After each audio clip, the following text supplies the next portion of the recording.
So if you're an architectural practice owner, so you've founded your own business, then you have got to become as expert as you are as an architect in the world of lead generation. Lead flow is the lifeblood of every business. And if you don't have a predictable and consistent way of generating new leads, new inquiries, new consultations, new opportunities for your business will always have an element of risk.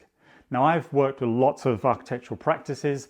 So many of them I've seen, they were doing so well. They had a big project or something that they've won. They were cutting the invoices, the revenue was coming in, everything was great. And then the project comes to an end and there's no pipeline and therefore revenues plummet. And sometimes they've had to employ people to deliver on the big project. And now not only do they not have any revenue, but they have increased overhead and people that they're responsible for. And that can become very stressful. Some of you may be able to relate to that. And that's not why you started your business, was it? Or wanted to go out on your own.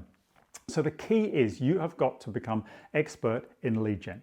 You have got to develop for your business a marketing strategy. And I'd say strategy, I'll explain what I mean by that in a second. Because when things go bad, let's say, or there's a downturn, people will panic. And they might start either discounting their prices and things like that, just trying to create some revenue, or they'll go out tactically to a marketing agency of some sort, or somebody will tell them, oh, it's your website, you need a new website, and they'll spend a load of money on a new website and nothing will change. Or they'll work with an advertising agency and it doesn't generate the amount of leads that they hoped for. And then your worst case, obviously, because now you're out of pocket as well, you fall out with the agency. I've seen this so many times. And it's because these are tactics. Tactics have to sit within a strategy. And if you don't have a strategy, then any of those tactics are always have the potential to fail. So what you need to think about is a strategy, something that generates leads on a predictable and consistent basis, that brings daily or weekly new opportunities into your business. You don't have to work on them all. You can turn business down if you need to, but you can build a pipeline. And even if a project that you do have stalls, which often happen, somebody puts it on the back burner for a period of time, we have other opportunities that you can backfill.